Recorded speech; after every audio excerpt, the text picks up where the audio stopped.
इन दुखियान को न चैन सपने हो मेलो तासो सदा व्याकुल विकल अखुलाएंगे कि प्यारे हरिचंद जू की बीती जनी अधि प्राण चाहत चलने पे ये तो संग न समाएंगे कि देखूं एक बार न नैन भरी तोहें आते कि देखूं एक बार न नैन भरी तोहें आते जोना जोना लोग जहे तहाँ पछताएंगे कि बिना प्राण प्यारे भय दरस तुम्हारे आए कि बिना प्राण प्यारे भय दरस तुम्हारे हाय मरहूँ पे आँखें खुली ही रह जाएंगी कि मरहूँ पे आँखें खुली ही रह जाएंगी।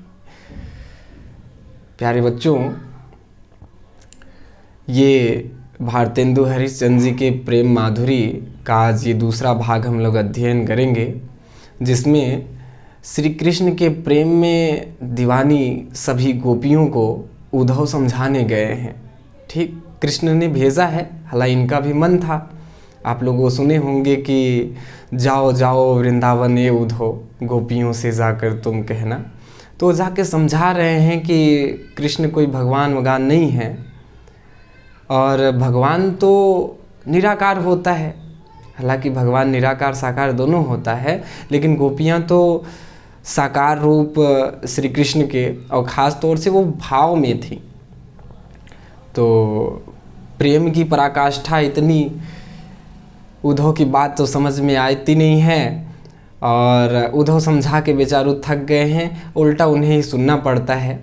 हालांकि प्रेम में अगर कोई होता है तो वैसे भी उसको ज्ञान कुछ समझ में नहीं आता है, तो गोपियों को कहाँ से समझ में आ जाएगा। तो इस भाग में हम लोग देखते हैं कि किस प्रकार से गोपियाँ उद्धव के बातों का यानी उनके मंडन का ये लोग खंडन करती हैं, अपनी बातों को किस प्रकार से रखती हैं। आइए हम लोग अध्ययन करते हैं। उद्धव जो सुधो गहो मार्ग, ज्ञान की तेरी जहाँ गोदरी है, को नहीं सीख मानी है हाँ एक श्याम की प्रीति प्रतीति खरी है। ये ब्रज बाला सब एक सी, अरे ये ब्रज बाला सब एक सी, हरिचंद जो मंडली ही बिगड़ी है। एक जो हो ये तो ज्ञान सिखाइए, कुपही में यहाँ भांग परी है। एक जो हो ये तो ज्ञान सिखाइए, कुपही में यहाँ भांग परी है। प्यारे बच्चों, इसका संकेत डाल लेंगे। ठीक, उद्धव जो सुधो गहो मार्ग, फिर उसके बाद अपूर्णता सूचक चिन्ह, फिर उसके बाद भांग परी है। अब संदर्भ वही पहले वाला रहेगा कि प्रस्तुत पद्यांश हमारी पाठ्य पुस्तक हिंदी के काव्य खंड में संकलित प्रेम माधुरी नामक शीर्षक से लिया गया है, जिसके रचयिता भारतेंदु हरिश्चंद्र जी हैं। ठीक, प्रसंग क्या हो जाएगा कि प्रस्तुत पद्यांश में गोपियाँ बड़ी ही चतुराई के साथ उद्धव के निराकार ब्रह्म के ज्ञान को लेने से मना कर देती हैं। यानी उद्धव जो निराकार ईश्वर का, निराकार ब्रह्म का ज्ञान देने गए थे, उसे बड़ी ही चतुराई के साथ ये सब बताते हुए मना कर देती हैं। व्याख्या देख लेते हैं कि क्या उद्धव जो सुधो गहो वह मार्ग। उद्धव अब श्री कृष्ण के कहने पर गए तो हैं, हालांकि इनका ही मन था कि हम जाके ऐसा ज्ञान देंगे कि गोपियाँ एकदम सही हो जाएंगी, झूठे पागल हैं श्री कृष्ण के प्रेम में। तो अब जब यहाँ पर गोपियों को ज्ञान देने आते हैं कि भगवान तो निराकार होता है, ये कृष्ण कोई भगवान नहीं है, ये सब बातें जब समझा रहे हैं, तो गोपियाँ क्या कह रही हैं? सुनते सुनते गोपियों का धैर्य टूट रहा है। वो कह रही हैं कि उद्धव, हे उद्धव, जू का मतलब जाओ, सूधो सीधे, गहो का मतलब पकड़ लो, वह मार्ग। कि गोपियाँ कह रही हैं कि हे उद्धव, वह मार्ग पकड़ के सीधे चले जाओ। कि क्या? वह मार्ग पकड़ के सीधे, वह मार्ग, गहो का अर्थ पकड़ना। कि गोपियाँ कह रही हैं कि हे उद्धव, वह मार्ग पकड़ के सीधे चले जाओ जहाँ पर तुम्हारे ज्ञान की गुदरी है, पोटली है। यानी वहीं जाओ जहाँ तुम्हारे ज्ञान का खजाना है, तुम्हारे ज्ञान को लेने वाले हैं, ज्ञान का भंडार है, गुदड़ी जहाँ तुम्हारी पड़ी हुई है, ज्ञान रूपी जो गुदड़ी है, वहीं तुम सीधे चले जाओ। कोई नहीं सीखे मानिए यहाँ कि हे उद्धव, कोई भी सीख यानी तुम्हारी ये शिक्षा ज्ञान नहीं मानिए हैं यहाँ पर कि हे उद्धव, यहाँ पर कोई भी तुम्हारी इस ज्ञान को लेने वाला नहीं है, मानने वाला नहीं है। यहाँ तो एक श्याम की प्रीति प्रतीति खरी है कि केवल श्री कृष्ण की प्रेम में ही, उनके विश्वास में ही सभी पकी हुई हैं। खरी का मतलब पक्का, कैसा? प्रतीति का अर्थ विश्वास, यानी पक्का विश्वास। श्री कृष्ण के ही प्रेम में सच्चा विश्वास करती हैं कि हे उद्धव, यहाँ पर तुम्हारा ये सीख, ये शिक्षा, ये ज्ञान कोई लेने वाला मानने वाला नहीं है। यहाँ पर तो सिर्फ श्री कृष्ण के प्रेम का विश्वास ही मात्र है, एक प्रीति प्रतीति खरी है। सिर्फ उन्हीं के विश्वास में सभी, प्रेम के विश्वास में सभी पगी हुई हैं, पकी हैं, उसी में रमी हुई हैं।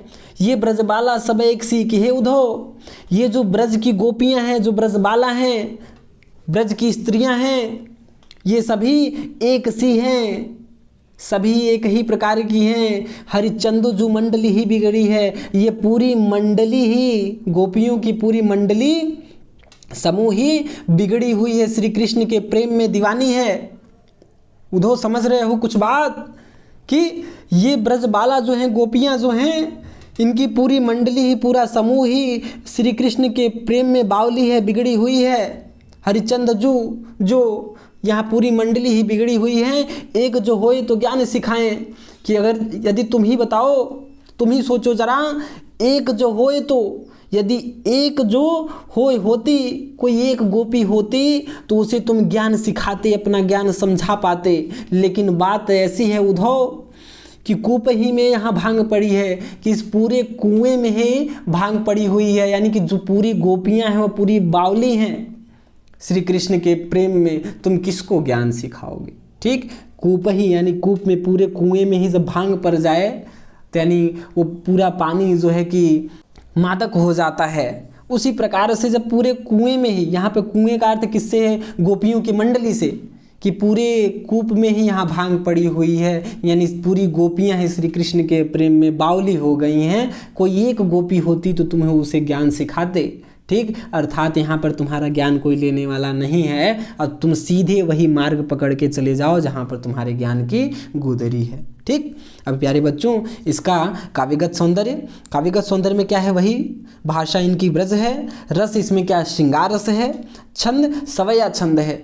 सवया छंद वर्णिक छंद का एक भाग होता है, जिसमें क्या है? वर्णों की गणना होती है, जिसमें 22 से लेकर 26 के बीच में वर्ण मिलेंगे आप लोगों को। जैसे वर्णों की गणना करनी है, यानी व्यंजन वर्ण, मात्रा नहीं, व्यंजन वर्ण। जैसे 1 2 3 4 5 6 7 8 9 10 11 12 13 14 15 16 17 18 19 20 21 22 23 वर्ण मिले। ठीक, यानी 22 से 26 के बीच में वर्ण रहेंगे। सवैया के कई प्रकार होते हैं, आगे आप लोग कक्षाओं में पढ़ेंगे। अब अगला देखते हैं। सखियायो बसंत ऋतुन को कंत, चौदिस फूली रही सरसो, बरसीतल मंद सुगंध समीर, 57 हार भयो गरसो। अब सुंदर सांवरो नंद किशोर कहे, हरिचंद गयो घर सो, परसो बिताए दियो बरसो, तरसो कब पाए पिया परसो। कि क्या? तरसो कब पाए पिया परसो। अर्थ समझ लो कि सखी आयो, कि एक सखी दूसरे सखी से क्या कह रही है कि आ गया क्या? बसंत ऋतुन को कंत, यानी ऋतुओं का जो कंत यानी स्वामी है वह बसंत ऋतु आ गया है। ऋतुओं का स्वामी बसंत आ गया है। चहुदिशी, चारों दिशाओं में फूली रही सरसों, चारों दिशाओं में सरसों फूल गई है। वर का अर्थ है वर, श्रेष्ठ। शीतल मंद सुगंध, यानी ठंडी, मंद मंद धीरे धीरे सुगंधित समीर हवा चलने लगी है। 57 हार भयो गरसो, ये हवा कैसी है? 57 हार का मतलब सताने वाली। भयो गरसो यानी गरसो गर तक, गले तक, क्या? गरसो गले तक सताने वाली भयो हो गई है। क्या हो गया है? यह वातावरण की बात है। ठीक, अब सुंदर सांवरो नंद किशोर, कि वह सुंदर सांवला नंद बाबा का पुत्र कहे हरिचंद गयो घर सो, कि घर सो यानी घर से, गयो गया, क्या कहे कह के, क्या कह के गया? कि परसों आऊँगा, लेकिन परसों को बिताए दियो बरसों, कि परसों कह के गए थे कि परसों आऊँगा, हम लौट आएंगे, लेकिन परसों को बिता दिए बरसों, परसों से वो बरसों बिता दिए बरसों, अब तो तरसों कब पाए पिया परसों। देखो यहाँ पर क्या है, परसों शब्द एक बार यहाँ पर भी है, और क्या है, परसों शब्द एक बार यहाँ पर भी है। परसों परसों दो बार शब्द है, लेकिन यहाँ पर पुनरुक्ति नहीं है, यमक है। एक ही शब्द का दो बार प्रयोग हो गया, अर्थ अलग अलग है, ठीक है। यहाँ पर परसों का अर्थ स्पर्श करने से है, स्पर्श करने से, स्पर्श करने से, छूने से है, ठीक। पाए, पाए का मतलब पैर, पिया यानी पिया के, पति के, स्वामी के, श्री कृष्ण के। अब क्या है, देखो इसका संकेत डाल लेंगे, संदर्भ वही पूर्ववत। प्रसंग क्या है कि प्रस्तुत पद्यांश में बसंत ऋतु आने पर श्री कृष्ण के प्रेम विरह में डूबी हुई गोपियों की विरह अवस्था का वर्णन है, ठीक। यानी कि फिर से बसंत ऋतु आ गया है, तो श्री कृष्ण के प्रेम में जो बावली, उनके न आने में, उनके विरह में जो दुखी गोपियां हैं, उन्हीं की विरह पीड़ा का, विरह व्यथा का, विरह अवस्था का वर्णन है इसमें, ठीक है। इसकी व्याख्या देख लेते हैं कि हरिचंद जी कहते हैं कि श्री कृष्ण के प्रेम विरह में डूबी हुई गोपियां आपस में बात करते हुए, एक सखी दूसरे सखी से कहती है, या एक गोपी दूसरे गोपी से कह रही है कि हे सखी, ऋतुन को कंत, ऋतुओं का स्वामी वसंत भी आ गया है, कि अब तो ऋतुओं का स्वामी बसंत भी आ गया है। चारों दिशाओं में सरसों फूली हुई है, कि चारों दिशाओं में पीली पीली सरसों फूली हुई लहलहा रही है, और धीरे धीरे श्रेष्ठ शीतल सुगंधित हवाएं चल रही हैं, धीरे धीरे श्रेष्ठ शीतल सुगंधित हवाएं चल रही हैं। और ऐसा वातावरण कि हे सखी, श्री कृष्ण के बिना ऐसा वातावरण सतावन हार सताने वाला, गलो गरसो यानी गले तक, यानी पूरी तरह से, जैसे बोलते हैं ना गले तक आ गया है, यानी कि पूरा डूबने वाला है, यानी पूरी तरह से, कि हे सखी, यह वातावरण भी, श्री कृष्ण के बिना यह वातावरण भी पूरी तरह से सताने वाला हो गया है, या सता रहा है। एक अर्थ यहाँ पर और भी है प्यारे बच्चों, सतावन हार। एक प्रकार का ऐसा भी हार होता है जो कभी कभी किसी उत्सव में या कहीं कोई फंक्शन में स्त्रियां पहनती होंगी गले में, ऐसा हार जो बड़ा कष्ट देता है। पहन तो लेती हैं शोभा की वजह से, लेकिन बहुत कष्ट देता है। उसी प्रकार से ये वातावरण भी बहुत सुरम्य है, सुंदर तो है, लेकिन बहुत कष्ट देने वाला है। जिस प्रकार से गले में हार है, देखने में बड़ा सुंदर लग रहा है, लेकिन जो पहना है उसको बड़ा चुभ रहा है, देखने वाले को भले सुंदर है लेकिन वो चुभ रहा है। उसी प्रकार से ये वातावरण तो है, बड़ा सुंदर है देखने वालों के लिए, लेकिन ये श्री कृष्ण के बिना गले में कष्ट देने वाले हार के समान प्रतीत हो रहा है। यह पूरी तरह से गले में कष्ट देने वाले हार के समान प्रतीत हो रहा है। क्या? यह वातावरण गोपियों को, ठीक। और आगे गोपी कह रही है कि हे सखी, वह नंद बाबा का पुत्र, हम सबका कन्हैया, वो सांवला सुंदर सांवला श्री कृष्ण, सुंदर सांवले श्री कृष्ण घर से यह कह के गए थे कि परसों ही वापस आ जाऊंगा, परसों ही लौट आएंगे, किंतु परसों से अब बरसों बीत गए हैं। कि हे सखी, वे परसों को बरसों तक बिता दिए, यानी परसों से अब वर्षों बीत गए हैं, लेकिन श्री कृष्ण अभी मथुरा से नहीं आए। मैं तो अपने पिया अर्थात श्री कृष्ण के पैरों को, चरणों का स्पर्श करने के लिए तरस रही हूँ। न जाने कब वे आएंगे, ठीक, न जाने कब हम सबके प्रियतम, हम सबके सखा श्री कृष्ण वापस आएंगे। मैं तो अपने पिया श्री कृष्ण के पैरों को छूने, चरणों को छूने या स्पर्श करने के लिए तरस रही हूँ। न जाने कब हम सबके प्रियतम सखा श्री कृष्ण वापस आएंगे। इसका क्या काव्यगत सौंदर्य लिख लेना है कि वही भाषा जो है कि ब्रज है, रस क्या है, वियोग श्रृंगार रस है, छंद वही सवया छंद है, अलंकार क्या है, अलंकार जैसे कि हमने यहाँ पे बताया यमक है इन दो शब्दों को लेकर, और फिर उसके बाद अनुप्रास अलंकार है, ठीक। कि शीतल सुगंध समीर सतावन हार, ये सवर्ण की आवृत्ति यहाँ पर दिखाई दे रही है। क्या हो गया, सवर्ण की आवृत्ति यहाँ पर भी दिखाई दे रही है, अनुप्रास अलंकार।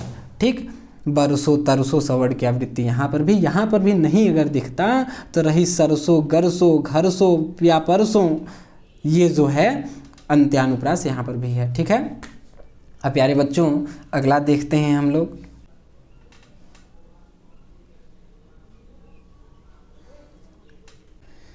कीन दुखियन को न चैन सपने हो मिलो तासो सदा व्याकुल विकल अकुलाएंगे। प्यारे हरिचंद जो की बीती जानी अवधि प्राण चाहत चले पे ये तो संग न समाएंगे। देखो एक बार हूँ न नैन भरी तोहे आते जौना जौना लोग जहे तहाँ पछताएंगे। कि बिना प्राण प्यारे भय दरस तुम्हारे हाय, कि बिना प्राण प्यारे भय दरस तुम्हारे हाय, मरहूं पे आँखें खुल ही रह जाएंगी, कि मरहूं पे आँखें खुल ही रह जाएंगी। प्यारे बच्चों संकेत डाल लेंगे। ठीक, फिर संदर्भ तो पूर्ववत, प्रसंग क्या है, मूल भाव क्या है, वर्णन किस चीज़ का है, कि प्रसंग है कि प्रस्तुत पद्यांश में श्री कृष्ण के विरह में व्याकुल गोपियों के नेत्रों की व्यथा का मार्मिक वर्णन है।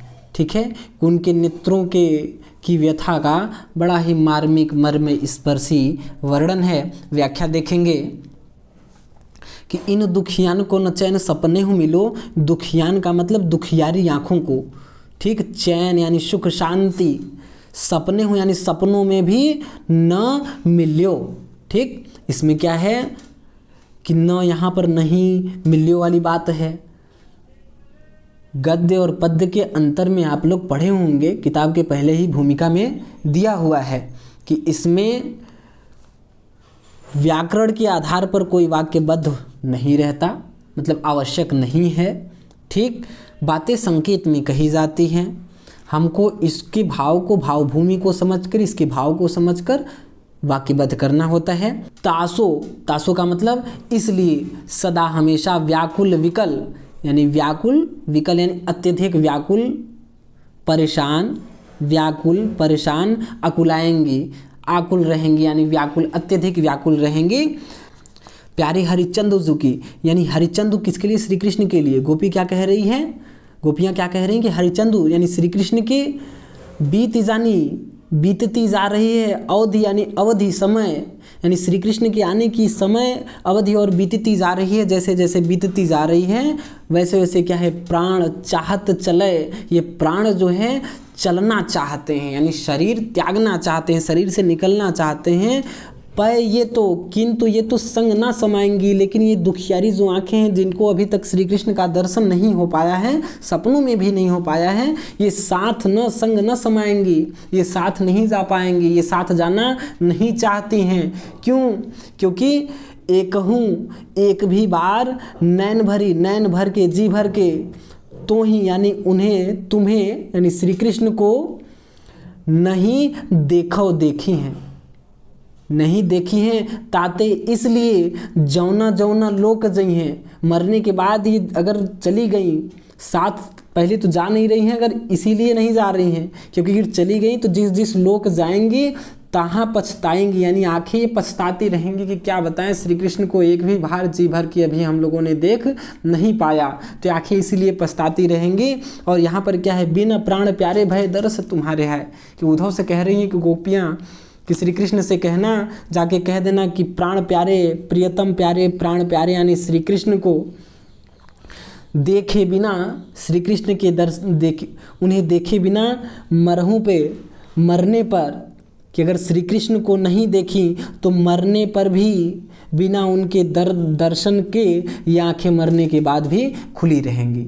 ठीक, व्याख्या देखते हैं, वाक्यबद्ध कर लेते हैं कि क्या है कि भारतेंदु हरिश्चंद्र जी कहते हैं कि श्री कृष्ण के विरह में व्याकुल गोपियाँ कह रही हैं कि हम सबके प्रियतम श्री कृष्ण के वियोग में, हम सबके प्रियतम श्री कृष्ण के वियोग में मेरी इन दुखियारी आँखों को सपनों में भी चैन सुख शांति नहीं मिलता है। इसलिए ये सदा हमेशा अत्यधिक व्याकुल रहती हैं और श्री कृष्ण के, हम सबके प्रियतम श्री कृष्ण के आने की अवधि और बीतती जा रही है। हम सबके प्यारे प्राण प्यारे प्रियतम श्री कृष्ण के आने की अवधि और बीतती जा रही है और प्राण चाहत चले, प्राण अब शरीर त्याग कर चलना चाहते हैं। उनके वियोग में इतना कष्ट हो चुका है कि प्राण अब ऐसी हालत हो चुकी है कि प्राण अब तो शरीर त्याग कर चलना चाहते हैं, किंतु ये दुखियारी आंखें साथ नहीं जा पाएंगी, ये साथ जाना नहीं चाहती हैं, क्योंकि जब तक ये श्री कृष्ण की दर्शन ना कर लें तब तक ये अत्यधिक व्याकुल रहेंगी। और ये आँखें, ये दुखियारी आँखें एक बार हूँ एक भी बार जी भर के तुम्हें यानी श्री कृष्ण को कि हे प्रियतम, हे सखा, हे स्वामी, ये दुखियारी आँखें एक बार हूँ एक भी बार जी भर के तुम्हें नहीं देखी हैं याते। इसलिए ये जिस लोक में जाएंगी, मरने के पश्चात ये आँखें जिस लोक में जाएंगी, जहाँ जाएंगी वहाँ ये पछताती रहेंगी। यानी मृत्यु के पश्चात जिस लोक में आँखें जाएंगी, अगर तुम्हारा दर्शन जी भर नहीं हो पाया, एक भी बार अगर जी भर दर्शन नहीं हो पाया, देख नहीं पाई तुम्हें, तो ये जहाँ जाएंगी वहाँ ये पछताती रहेंगी। और हे उद्धव, एक बात और जाके हमारे प्रियतम प्राण प्यारे श्री कृष्ण से जाकर कह देना कि मरने के बाद भी, कि उनके विरह में जो पीड़ित मेरी आँखें हैं, जो दुखियारी मेरी आँखें हैं, ये मरने के बाद भी उनके दर्शन के लिए खुली ही रह जाएंगी, खुली ही रहेंगी।